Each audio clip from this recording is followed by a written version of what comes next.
So greetings from Pennsylvania once again. We're kind of in the center of the state today. We're in Huntingdon County at Greenwood Furnace State Park. I know some months ago I started that new series on Pennsylvania's iron furnaces. We haven't been to an iron furnace recently. Got a lot of things I'm trying to film this summer, but it's time to visit one.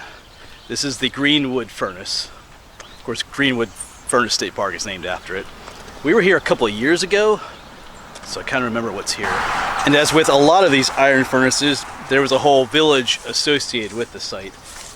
And this place is no exception to that. There was a whole village here. There was a school, there's a church up there, there's a cemetery back here. I think there's a few buildings that remain. The blacksmith shop, the wagon shop, a few things we'll take a look at. There's more to see here at Greenwood Furnace State Park than just the old furnace stacks, which are right up there. So let's turn around and look at them. And right there you can see the one. There's actually two of them. There's one here and there's an older one over there.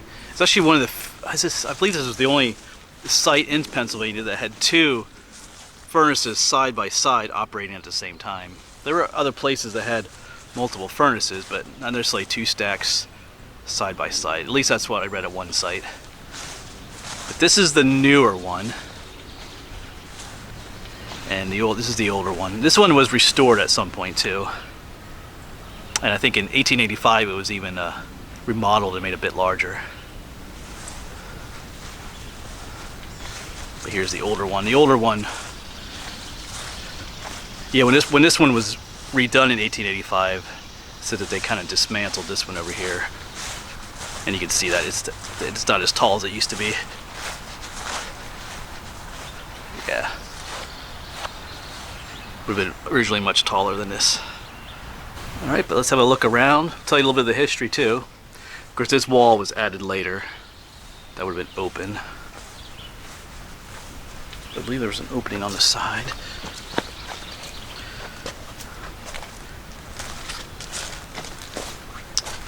Yeah, over here you can see. Here's looking.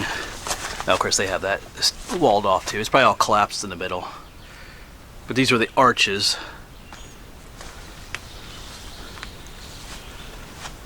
Just like that one over there has.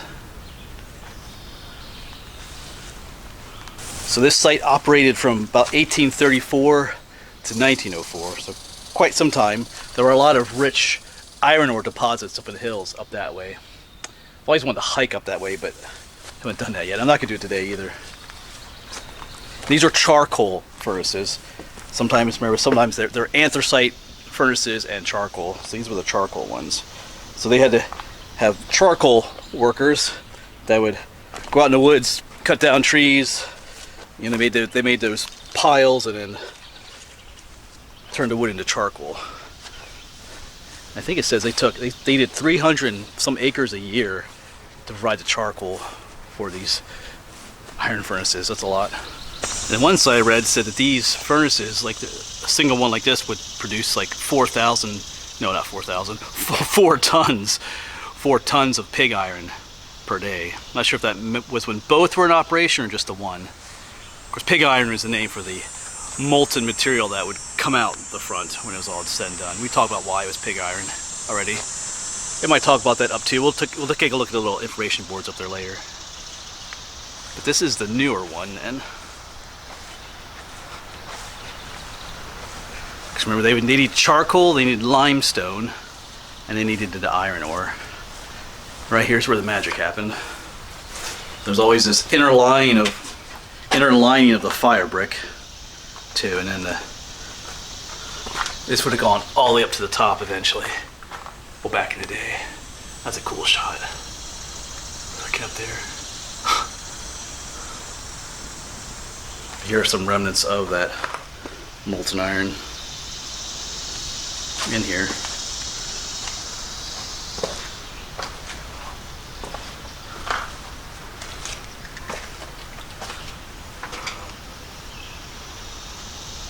And like I said, there's a whole village associated with this site as well. They even had their own baseball team for a while. But then eventually, it fell into forgetfulness, I guess you could say. I think they couldn't compete with the more industrial sites in the urban areas. that had much larger iron furnaces that started using like anthracite coal. They couldn't compete with the urban centers, and so they shut down. They couldn't compete, and then it basically became a ghost town.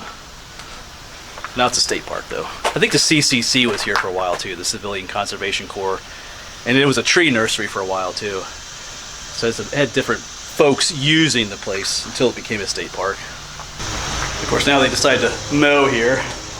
We went off that way a little bit. That's what happens when you come on. This is a Thursday morning. That's what happens when you come on the off days, not on the weekends. That's fine. They got to keep the lawn mowed though. Yeah, here's some information about it. You can see what it looked like in 1890. You can see a lot of other buildings associated with it. So it wasn't just the stacks. There were a whole bunch of other buildings up there. This is what it looked like in the 20s. You see both stacks are still there. It looks like there's a little bit more to stack 1 than there is now. You can see stack 2 was starting to crumble, but in the 30s, the CCC stabilized it to what it looks like today up there. So that's cool. Here's more imagery. We've seen this stuff in the past. Here's one of the furnaces. Of course, they always loaded them from the top. There's one place we'll visit sometime, Hopewell furnace. You can still see this aspect of it. They always load it from the top. The iron ore, the charcoal, and the limestone. And then the molten iron would flow out. This is the pig iron, because remember this is Mama Pig, the little piglets, suckling off of her. That's why it's called pig iron. And they always had like a bellows system. This one's water powered. They're the bellows pushing, air, oxygen into the furnace to heat it or to make it hotter. This one did have water power for a little while, but then they switched to steam power. They used the hot gases, the steam from the furnace, to operate the bellows, I guess. That's how it worked. Some more demonstrations. Iron ore, charcoal, limestone. Alright, so let's go take a look at a few other things here, because up here is where the blacksmith shop is. The furnace is just right back there behind us. Got some of those young folks looking at it. And the park office is, I parked up there, right there's the park office. So there was a school here, and if you go up this road, there's a historical sign for it, but there's nothing, absolutely nothing left of the school to see. We'll go this way. I think the blacksmith shop and the wagon shop are down here, so you get to see what some of the wagons look like. Last time I was here, this was not open, but it looks like it might be today. Yeah, so here's what some of the old wagons would look like. They even have some of the original tracks here, it looks like. So they're much smaller, much more narrow than like regular railroad tracks that you see today. You even have some iron ore in here. Yeah, so the iron ore mines are way out that way on the mountainside, so they have to bring the iron ore down this way in carts like this. It's in this one. Oh, this one has it in too. Yeah, the more reddish chunks are richer in iron ore. Looks like this one's starting to fall apart though. I believe that's the wagon shop slash blacksmith shop.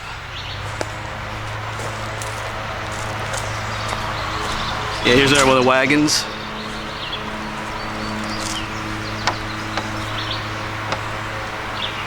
I think that's where you sit. What they call it, the buckboard. You see the little leaf, 2 little leaf springs on it. Right here to cushion your ride somewhat.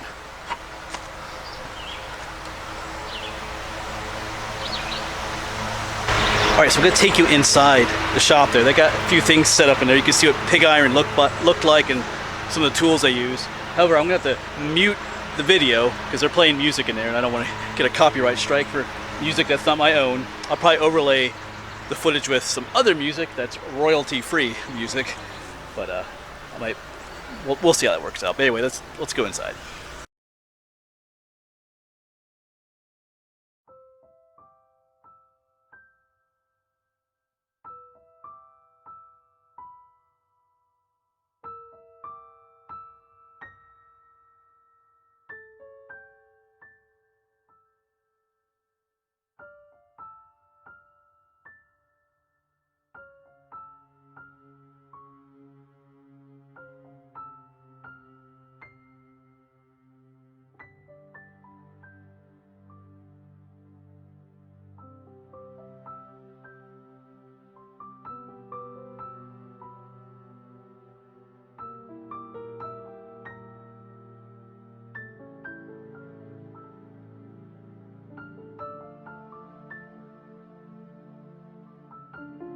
Yeah, so that was cool. They had some more wagons in there. You can see a lot of the tools the blacksmiths would have used.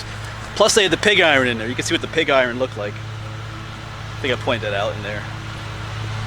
Yeah, it was nice music there played in there, but you can get in trouble on YouTube if you play music that you don't have permission to play, so that could be problematic.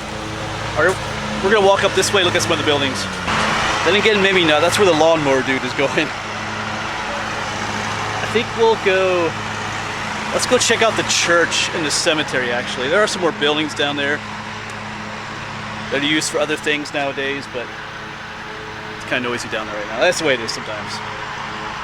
Let's wander up to the church. I know when I was here years ago, we stopped into church. I think it was unlocked. But there's a cemetery down the ways, so we might drive to the cemetery though. Let's take one more look at the furnace though while we're here. The other folks are gone.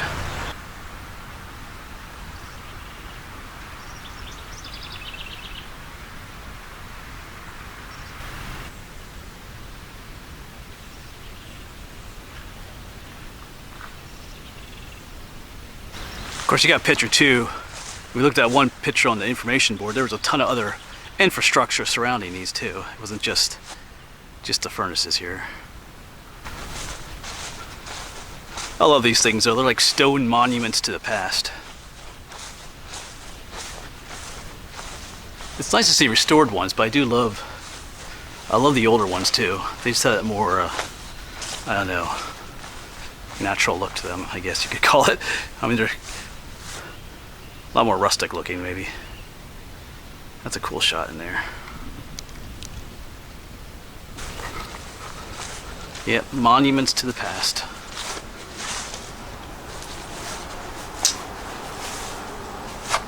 All right, let's go check out the church. Yeah, on our way up to the church. Oh, there he goes. Groundhog just ran off. All right, yeah, the church is right across the road up there. I think there's a trail that goes up there too, but we'll just go this way. Right up here is the church. Gotta get off the road. Yeah, there is a trail here. I believe this is the Standing Stone Trail. You got a sign up here, Greenwood Furnace Church, established 1867. Looks like they do have services here from Memorial Day through Labor Day. Probably because there's probably no heat in the church, so.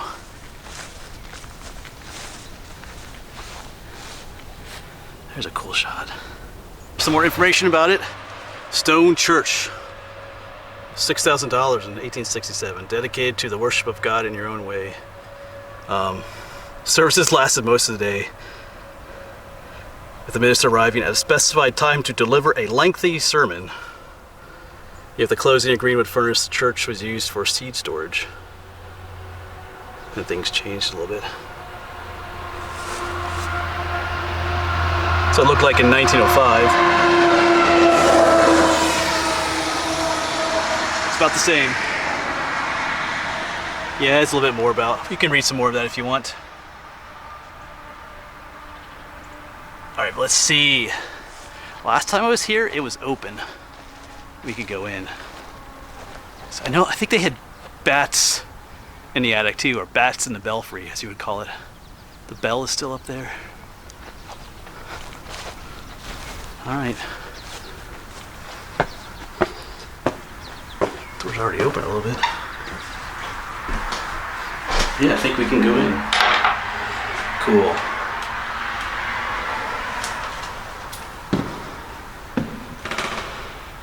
I have a Jackery power generator. This is the same one that I use for camping. That's cool. All right. Very warm in here during the summer too. Imagine just being in here all day on a hot summer day. But I guess they could probably open the windows too. Man, these old buildings just have a smell.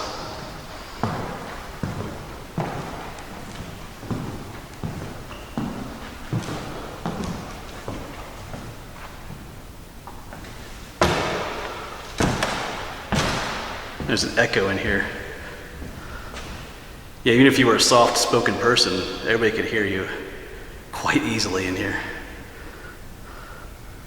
Of course, no one's here to listen to me. All right. Yeah, but those people that worked down there at the furnace, this is where they would come to church. I think that one sign mentioned that there was a lot of times they wouldn't necessarily have a full-time minister here. They'd have what they call the circuit rider preachers, who were like traveling preachers who would stop in every now and then. All right, cool place though. All right, one last look towards the front there. I think you can get up to the attic. I think this is the way up to where the bats are, up in the attic. Belfry. Make sure the door is closed behind us. All right, let's get on towards the cemetery. I'll probably drive to the cemetery. Right down there is where we parked, but there's a little dirt road that goes up towards the cemetery.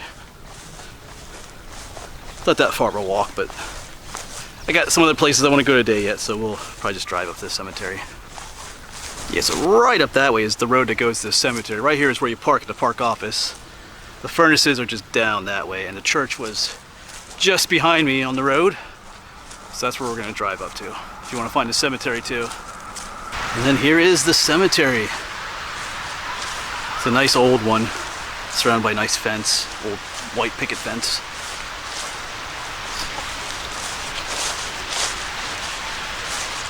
This memorial erected in honor of the soldiers of the Revolutionary Civil Wars. Got 2 from the Revolutionary War and a number of Civil War veterans. Yeah, but it has that look.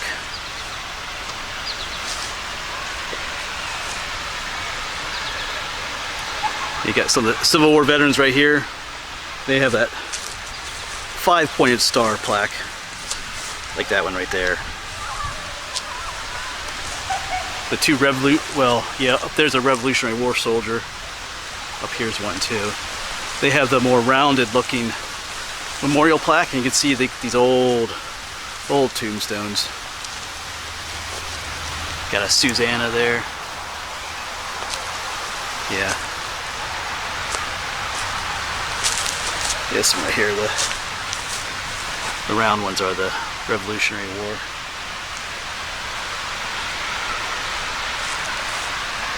Got a Catherine, got a Willie.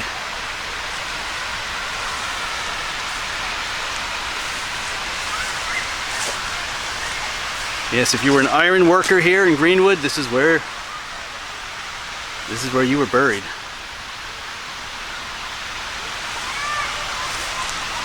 Yeah, there's a pool down there, so you can hear some kids.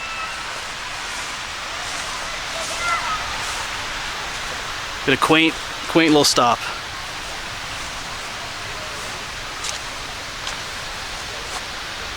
You know, all these other things, you know, the church, the cemetery, they kind of make these iron furnace villages. They kind of bring them to life a little bit more. A lot of the iron furnaces we visit, there's just the iron furnace itself is there, and sometimes it's not even in good condition. But when you can come to a place where you can see some of the other remnants of the village that was there too, usually. Not all iron furnaces had a village. Some of them did, like this one. You can see where they went to church, where they lived, where they died, like this. So cool. Right, but this is in Greenwood Furnace State Park here in Huntingdon County. We're gonna head on out. Got another place I'm gonna stop in today. Rocky Ridge Natural Area. Should be a cool spot to hike around a little bit today. As always, thanks for coming along with me on these videos, and hopefully we'll see you on the next one.